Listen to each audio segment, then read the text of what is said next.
Hello दोस्तों, नमस्कार। स्वागत है एक बार फिर से आप सभी का अपने प्रिय चैनल पर। दोस्तों आपको बता दें जो अभी की सबसे बड़ी खबर निकलकर सामने आ रही है, जहां पर सेना प्रमुख की चेतावनी के बाद खौफ में आ गया है पाकिस्तान। सताने लगा ऑपरेशन का डर। जी हां दोस्तों, साथ ही रूस की बड़ी धमकी, कहा हमारा धैर्य अब खत्म हुआ, अब पिक्चर देखो। जी हां दोस्तों, बताएंगे आखिर रूस ने बड़ी धमकी दी है, अब यूक्रेन का क्या होगा, क्या अमेरिका और रूस के बीच में होने वाला है बड़ा युद्ध। जी हां दोस्तों, बड़ी जानकारी निकलकर सामने आ रही है। बताएंगे आखिर क्या निकला है इनके बीच मीटिंग का रिजल्ट। जी हां दोस्तों, साथ ही बताएंगे जहां पर जनरल बिपिन रावत जी के हेलीकॉप्टर किस प्रकार से दोस्तों हादसा ग्रस्त हुआ था, इसकी पूरी जानकारी निकलकर अब सामने आ गई है। पूरा खुलासा हुआ है दोस्तों, आपको एक एक जानकारी हम बताने वाले हैं। साथ ही बताएंगे जहां इमरान खान ने जारी की है पहली राष्ट्रीय सुरक्षा नीति, आखिर कश्मीर को लेकर क्या कहा गया है दोस्तों इस राष्ट्रीय सुरक्षा नीति में, सारी जानकारी देंगे दोस्तों अभी आपको। साथ ही आपको बताएंगे जहां पर WHO ने भारत को चेतावनी दी है दोस्तों कोरोना को लेकर, साथ ही डरा रहे हैं तीसरी लहर के आंकड़े बच्चों और बुजुर्गों को नहीं है, बल्कि इस उम्र के लोगों को सबसे ज्यादा खतरा है। जी हां दोस्तों, बताएंगे किस उम्र की बात चल रही है इस कोरोना के ओमिक्रॉन वेरिएंट को लेकर। जी हां दोस्तों, साथ ही आपको बताएंगे जहां पर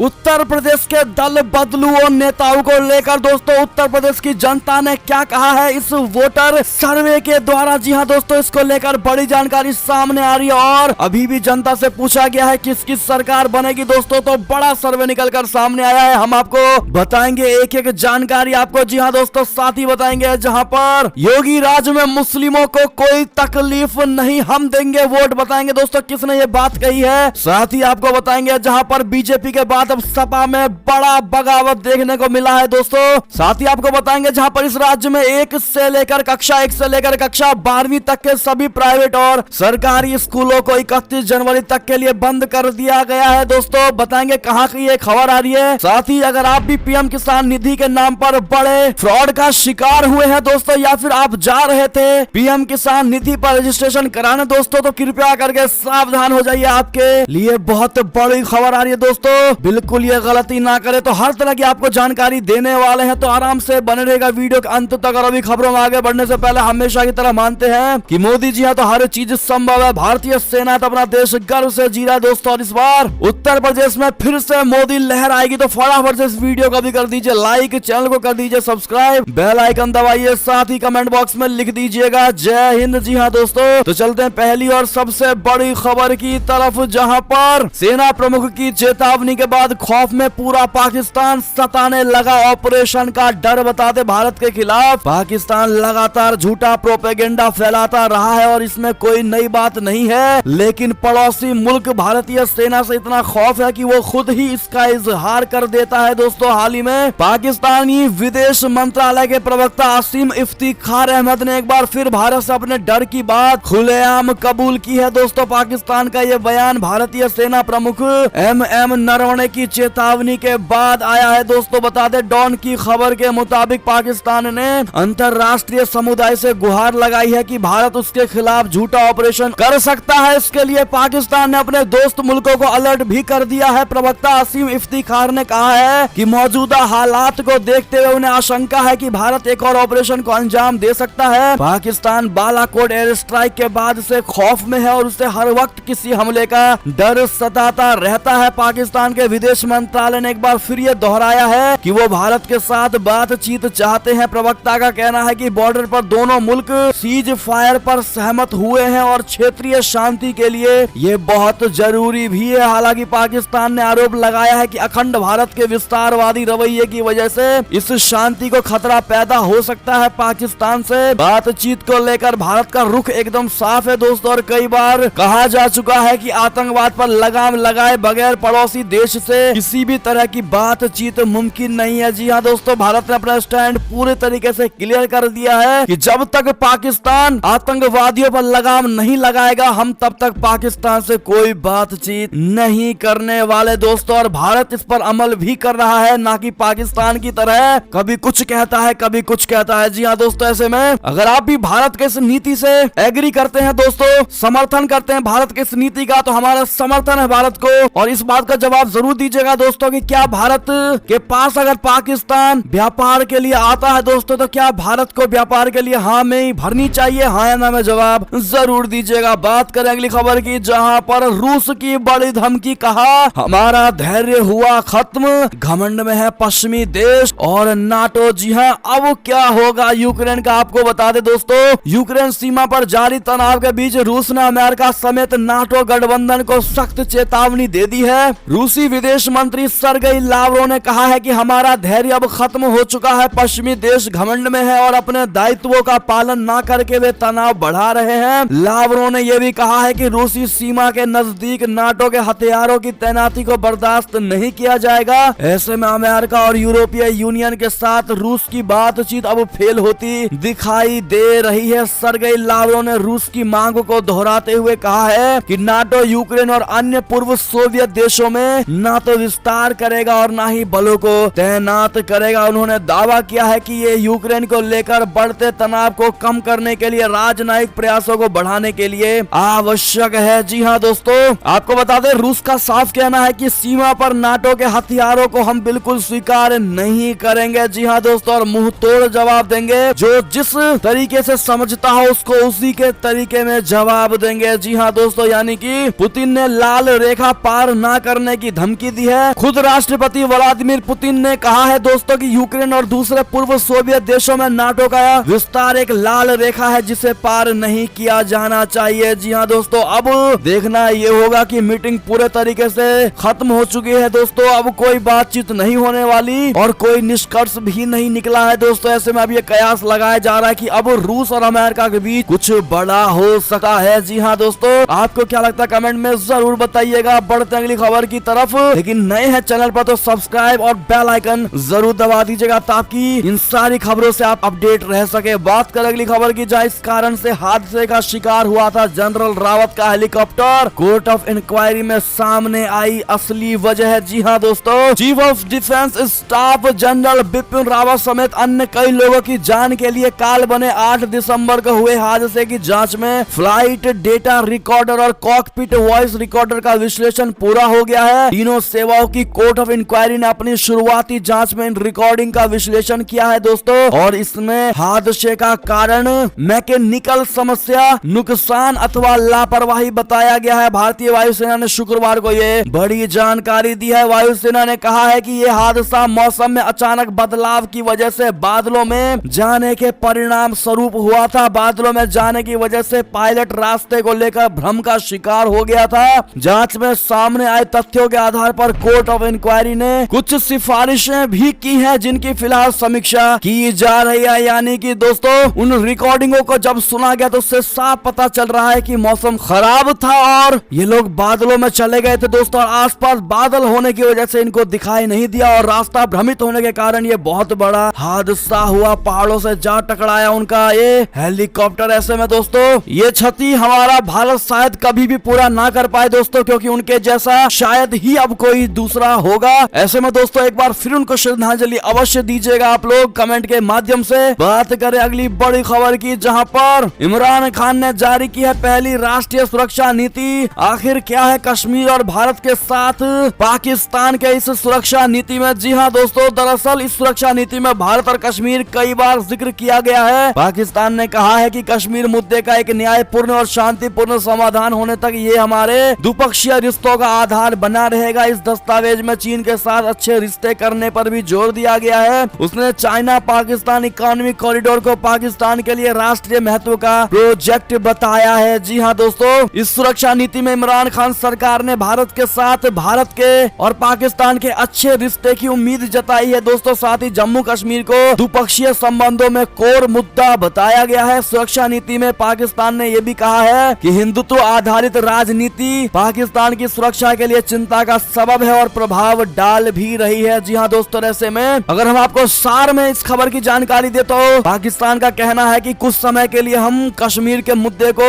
साइड कर देते हैं दोस्तों और भारत के साथ अच्छे रिश्ते बनाने की हम कोशिश कर रहे हैं। जी हाँ दोस्तों, फिर से आप जवाब जरूर दीजिएगा दोस्तों। जिस प्रकार से बार बार पाकिस्तान भारत के साथ अच्छे रिश्ते बनाने की कोशिश कर रहा है, अगर आप भी मानते हैं उसकी बड़ी चाल हो सकती है दोस्तों, या भारत का कोई ना कोई जरूरी इंफॉर्मेशन हासिल करना चाहता है दोस्तों, तो आप भी कमेंट में बताइएगा जरूर अगर आपको भी लगता है ये चाल ही होगी इमरान खान की। बात करें अगली खबर की, जहाँ सीमा पर है जानी दुश्मन फिर भी चीन के साथ भारत का व्यापार बढ़कर 125 अरब डॉलर के पार पहुंच गया है दोस्तों। कैसे आपको बता दें, दरअसल दशकों से चली आ रही कड़ी कड़वाहट के बावजूद भारत और चीन के बीच व्यापार लगातार बढ़ रहा है। चीन के मुताबिक साल 2021 में दोनों देशों के बीच व्यापार 125 बिलियन डॉलर तक पहुंचा, जो पिछले वर्ष की तुलना में 43.3% अधिक है। ये आंकड़े इसलिए भी हैरान करने देने वाले हैं दोस्तों कि चीन अभी भी अमेरिका को पछाड़ते हुए व्यापार में भारत का सबसे बड़ा दोस्त बना हुआ है दोस्तों। चीनी सीमा शुल्क डेटा में शुक्रवार को बताया गया है कि दशकों से द्विपक्षीय संबंधों में बड़ी कड़वाहट के बावजूद भी भारत और चीन के बीच व्यापार 2021 में रिकॉर्ड स्तर 125 बिलियन डॉलर पार कर गया है। साल 2021 में भारत और चीन के बीच दो तरफा व्यापार 125.66 बिलियन डॉलर रहा, जो 2020 से 43.3% अधिक है। 2021 में द्विपक्षीय व्यापार 87.6 बिलियन डॉलर था। जी हाँ दोस्तों, और ऐसे में चाइना को पता है कि भारत ही उसका सबसे बड़ा व्यापारिक देश है दोस्तों। अगर भारत के साथ उसकी दुश्मनी होती है या कल को कोई बात होती है दोस्तों और भारत के साथ उसके रिश्ते पूरे तरीके से खत्म होते हैं, तो बहुत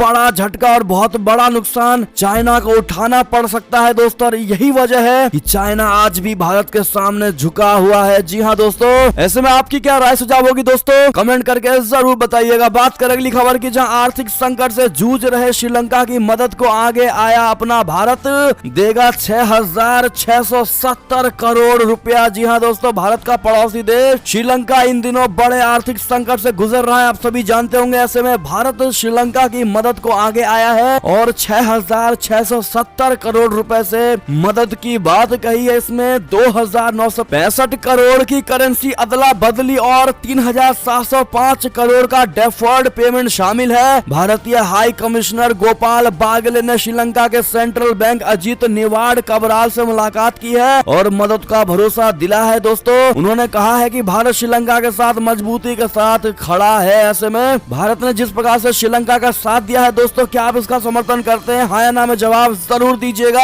अगर आपकी कोई शर्त है दोस्तों श्रीलंका को लेकर और चाइना के रिलेशन को लेकर, तो कमेंट में जरूर बताइएगा। अगली खबर की बात करें, जहां नेपाल में जारी विरोध से झल्लाया चीन, कहा झूठी रिपोर्ट से गुमराह नहीं होंगे नेपाली। दरअसल हाल के दिनों में नेपाल में लगातार चीन का विरोध हुआ है। काठमांडू में चीनी दूतावास के प्रवक्ता वांग शियाओलिंग ने नेपाल में चीन की उपस्थिति के खिलाफ हालिया विरोध प्रदर्शनों पर एक बार बयान जारी किया है दोस्तों। उन्होंने कहा है कि चीन नेपाल को बेल्ट एंड रोड इनिशिएटिव का एक महत्वपूर्ण भागीदार मानता है और नेपाल की सहायता के लिए कोई राजनीतिक शर्त नहीं रखता है। ऐसे में दोस्तों चीन का कहना है कि हम उम्मीद करते हैं कि नेपाली लोग व्यक्तिगत झूठी रिपोर्टों से गुमराह नहीं होंगे। नेपाल पर लगाए गए नाकेबंदी को लेकर जियाओलिंग ने कहा है कि चीनी पक्ष ने बड़ी मुश्किल से नेपाल के लिए एक तरफा माल परिवहन खोला और बंदरगाहों की कार्गो हैंडलिंग क्षमता को लगातार बढ़ाया है। दोस्तों अगली खबर की बात करें, जहां भयंकर ठंड में भारतीय जवानों की बहादुरी देखकर गर्व से सीना चौड़ा हो जाएगा आपका। जी हाँ दोस्तों, आपको बता दें एक नई वीडियो फिर से भारतीय सेनाओं की वायरल हो रही है दोस्तों, जिसमें -डिग्री तापमान का मुकाबला करने या विकट परिस्थितियों में फंसे नागरिकों को बचाने, किसी भी कठिनाई में हमारे सेना के सभी जवानों का अपने देश के प्रति समर्पण काबिले तारीफ है। आपको याद होगा कैसे बर्फीले तूफान जैसी परिस्थितियों के बीच घुटने तक गहरे बर्फ में सेना खड़ी है दोस्तों। एक जवान का वीडियो इसी प्रकार से सोशल मीडिया पर वायरल हुआ था। लेकिन दोस्तों अब जो ये बड़ी खबर निकलकर सामने आ रही है, जहां पर एक IAS अधिकारी अवनीश शरण ने अपने आधिकारिक ट्विटर अकाउंट पर यह वीडियो शेयर किया है, जिसमें सेना के जवानों को कड़ाके की ठंड को डटकर मुकाबला करते और बर्फ में वॉलीबॉल खेलते हुए देखा गया है दोस्तों। वीडियो को हर तरफ से सराहना मिल रही है और इस वीडियो को खास बात यह है कि वो न सिर्फ कड़ाके की ठंड का मुकाबला कर रहे हैं, बल्कि उसका आनंद भी उठा रहे हैं। इस ठंड में अच्छे से अच्छे लोगों की हालत खराब हो जाती है दोस्तों, लेकिन भारतीय सैनिकों की जितनी तारीफ की जाए वो कम है। ऐसे में दोस्तों जिस प्रकार से पूरी दुनिया में भारतीय सेनाओं की वाहवाही हो रही है दोस्तों, आप भी कमेंट सेक्शन में वर्ल्ड्स बेस्ट इंडियन आर्मी कहना बिल्कुल मत भूलिएगा। और अपनी राय क्या है, आपकी पर्सनल राय दोस्तों भारतीय सेनाओं के लिए आप क्या सोच विचार रखते हैं, कमेंट में बताना बिल्कुल मत भूलिएगा। हमें रहेगा आपके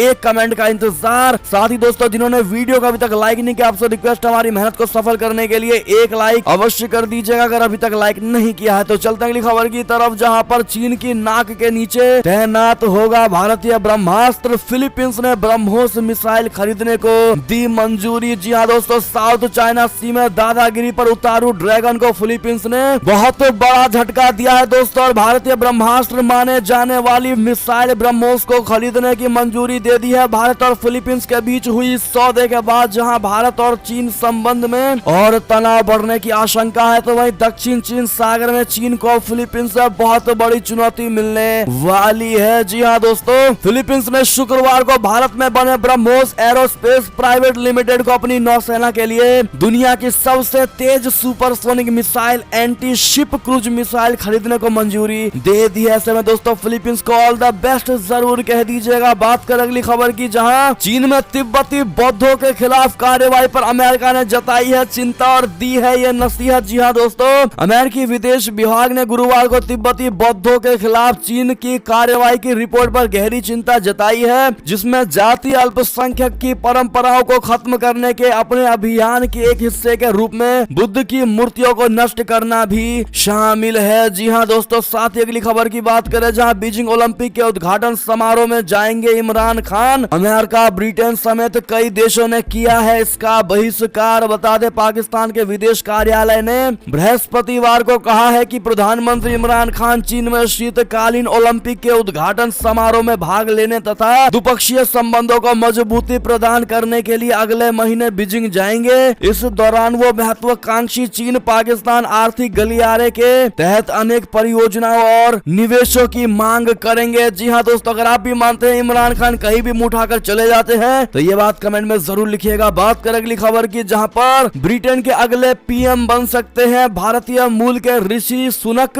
बोरिस जॉनसन की बढ़ गई है मुश्किलें। जी हाँ दोस्तों, भारतीय मूल के ऋषि सुनक ब्रिटेन के अगले प्रधानमंत्री बन सकते हैं, ये भविष्यवाणी की है ब्रिटेन में एक प्रमुख सट्टेबाज कंपनी ने, जिसका कहना है कि प्रधानमंत्री बोरिस जॉनसन जल्द ही इस्तीफा दे देंगे और उनके भारतीय मूल के chancellor Rishi Sunak 10 Downing street, बोले तो ब्रिटिश पीएम का दफ्तर जिसको कहा जाता है दोस्तों, उसमें कदम रखने के लिए सबसे पसंदीदा उम्मीदवार है। ऐसे में दोस्तों, अगर आप भी गौरवान्वित हैं ये बात सुनकर दोस्तों कि एक भारतीय मूल के ब्रिटेन के प्रधानमंत्री बनने वाले दोस्तों, वो भी उस ब्रिटेन के जहां जिसने भारत पर राज किया था दोस्तों। और ऐसे में अगर आपका भी सीना चौड़ा हो गया तो कमेंट में हमें खुशी है कहना बिल्कुल मत भूलिएगा। चलते अगली खबर की तरफ, जहां पर संयुक्त राष्ट्र ने कोरोना को लेकर भारत के लिए जारी की है बड़ी चेतावनी। कहा पिछली बार की तरह बन रहे हैं हालात। जी हाँ दोस्तों, कोरोना के कारण देश में हालात बिगड़ रहे हैं। यूएन ने भारत को चेतावनी दी है और कहा है कि पिछली बार जैसे ही स्थिति बन सकती है। देश में दूसरी लहर के दौरान 2,40,000 लोगों ने जान गंवाई थी। ऐसे में दोस्तों, संयुक्त राष्ट्र का ये धमकी दोस्तों, धमकी कह लें या चेताया कह लें, कहीं ना कहीं कोरोना के भारी आक्रामकता को दर्शाता है दोस्तों। ऐसे में अपना ख्याल अवश्य रखिएगा। साथ ही मुंबई में कोरोना का उतार चढ़ाव जारी है। 11,317 नए मामले देखने को मिले हैं दोस्तों। तो वहीं दिल्ली में संक्रमण दर ने लोगों की चिंता बढ़ा दी है। बता दें, मुंबई में शुक्रवार को 11,317 ताजा कोविड-19 मामले दर्ज किए गए हैं। इस दौरान 9 मौतें हुई हैं। बीएमसी ने अपने स्वास्थ्य बुलेटिन में बताया है कि पॉजिटिव पाए गए मरीजों में से 84% मरीज बिना लक्षण वाले थे। जी हाँ दोस्तों, साथ ही दिल्ली की बात करें, जहाँ दिल्ली में पिछले 24 घंटों में 24,383 नए कोविड मामले दर्ज किए गए हैं, जो कल की तुलना में 15.5% कम है। हालांकि इस दौरान राष्ट्रीय राजधानी में संक्रमण दर बढ़कर 30.64% हो गया है। जी हाँ दोस्तों, ऐसे में आप लोग कहाँ के वासी हैं कमेंट में जरूर बताइएगा।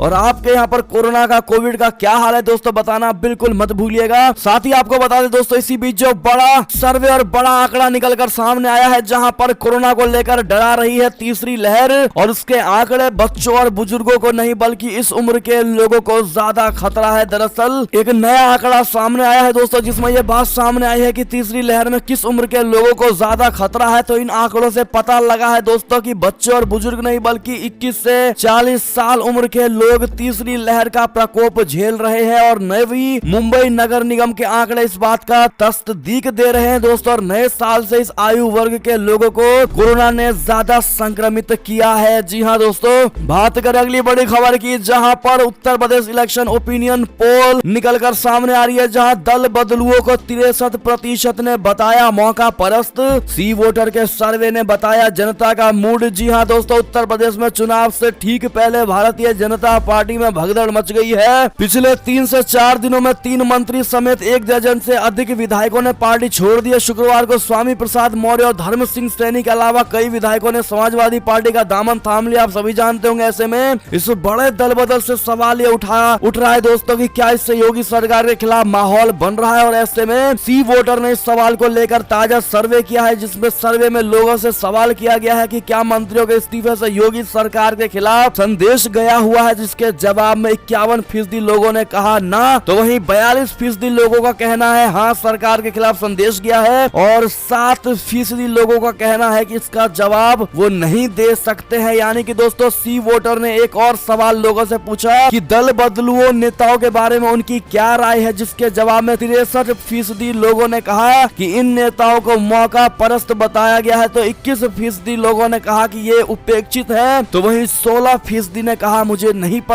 और ऐसे में जब उनसे पूछा गया कि आपके हिसाब से कौन सी सरकार बनाएगी उत्तर प्रदेश में सरकार, तो लोगों का कहना है 48% लोगों का कहना है दोस्तों कि भारतीय जनता पार्टी ही आएगी। जी हाँ, और 36% लोगों ने कहा अखिलेश यादव को फायदा होगा। यानी दोस्तों ओवरऑल सर्वे की बात करें तो भारतीय जनता पार्टी ही इस बार सरकार बना रही है दोस्तों, और उनको कोई भी लॉस नहीं होने वाला। 2-4 सीटें कम हो जाएंगी बेशक, लेकिन सरकार योगी जी की ही बनेगी। आप क्या कहते हैं दोस्तों, आपके हिसाब से किसकी सरकार बनेगी? कमेंट में जरूर लिखकर बताइएगा। बात करें अगली खबर की, जहां पर यूपी में बीजेपी में बगावत के बाद कई मौजूदा विधायकों को मिली बड़ी राहत। टिकट कटने की लटकी थी इस पर दीवार। दरअसल पहले जहां कई विधायकों के टिकट कटने जा रहे थे, अब वहीं दिल्ली में हुई चुनाव समिति की बैठक में यह तय हुआ है कि अब सिर्फ 10% विधायकों का ही टिकट कटेगा। अगली खबर की बात करें, जहां बाबरी के पक्षकार इकबाल अंसारी के बोल, कहा योगी राज में मुस्लिमों को कोई तकलीफ नहीं, हम देंगे योगी को वोट। जी हाँ दोस्तों,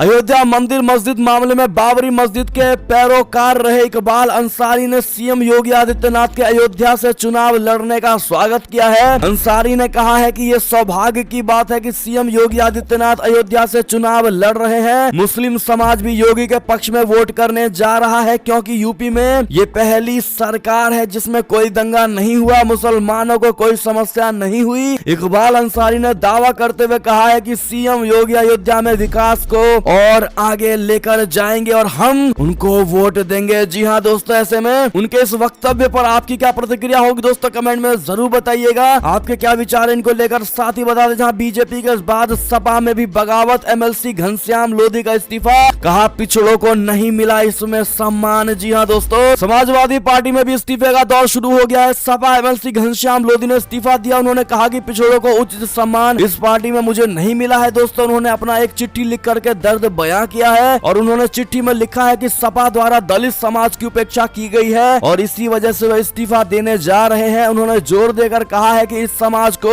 उचित सम्मान नहीं दिया गया है। अब घनश्याम लोधी का अगला कदम, अलग कदम क्या होगा दोस्तों, इसको लेकर सस्पेंस अभी भी बरकरार है। क्या आपको भी लगता है दोस्तों ये बीजेपी ज्वाइन करने वाले हैं? हाँ या ना में जवाब जरूर दीजिएगा। साथ ही आपको बता दें, जहां पर बीएसपी से इस्तीफे के बाद बीजेपी का दामन थाम सकते हैं रामवीर उपाध्याय, भाई पहले से है शामिल। जी हाँ दोस्तों, बीएसपी से इस्तीफा देने वाले पूर्व मंत्री रामवीर उपाध्याय जल्दी बीजेपी का दामन थाम सकते हैं। रामवीर उपाध्याय के छोटे भाई पूर्व विधायक मुकुल उपाध्याय, बेटे चिराग वीर उपाध्याय और पत्नी सीमा उपाध्याय पहले से ही भाजपा ज्वाइन कर चुके हैं, इसलिए माना यह जा रहा है कि वे भी भाजपा में ही जाएंगे। ऐसे में आपकी क्या प्रतिक्रिया होगी दोस्तों, कमेंट में जरूर बताइएगा। और आप उन दल बदलुओं नेताओं के बारे में क्या विचार रखते हैं दोस्तों, जिन्होंने बीजेपी छोड़कर सपा ज्वाइन किया था? कमेंट में जरूर बताइएगा। क्या उनको लालच मिला होगा दोस्तों जो बीजेपी छोड़कर सपा में गए होंगे? अपनी प्रतिक्रिया देना बिल्कुल मत भूलिएगा दोस्तों। बात करें अगली खबर की, जहां पर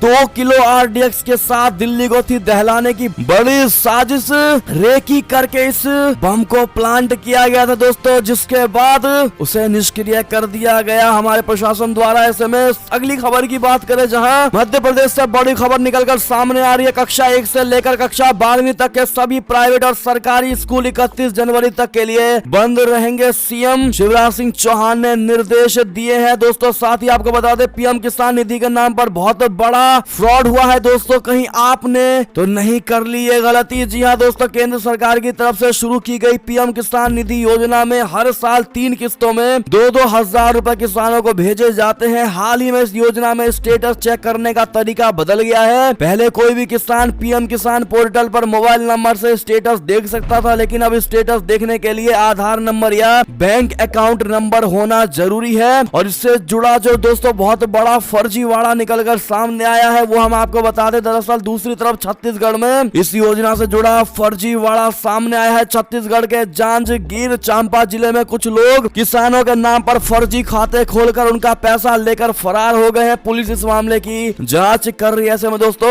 दूसरे लोगों से कृपया सावधान रहिएगा। जी हाँ दोस्तों, और ऐसे में ये थी अब तक की सारी बड़ी खबरें। आपको हमारी खबर कैसी लगी? आशा करता हूँ दोस्तों बहुत अच्छी लगी होगी। अगर थोड़ी भी अच्छी लगी है तो इस वीडियो को भी अपने भाई बंधुओं में व्हाट्सएप, फेसबुक, ट्विटर के जरिए पूरे भारत में शेयर करना बिल्कुल मत भूलिएगा। और अभी कर दीजिए इस वीडियो को लाइक, चैनल को कर दीजिए सब्सक्राइब, बेल आइकन दबाइए, साथ ही कमेंट बॉक्स में लिख दीजिएगा जय हिंद जय भारत। तो मिलते हैं आपसे अगली बड़ी खबर में, तब तक अपना ख्याल रखिएगा। बहुत बहुत धन्यवाद साथ देने के लिए, साथ बने रहने के लिए। और खबरों का सिलसिला लगातार हमारे चैनल पर जारी है, तो अपडेट रहना बिल्कुल मत भूलिएगा। अगले खबर का इंतजार करिएगा। मिलते हैं आपसे अगली खबर में। बहुत बहुत धन्यवाद। जय हिंद जय भारत, वंदे मातरम।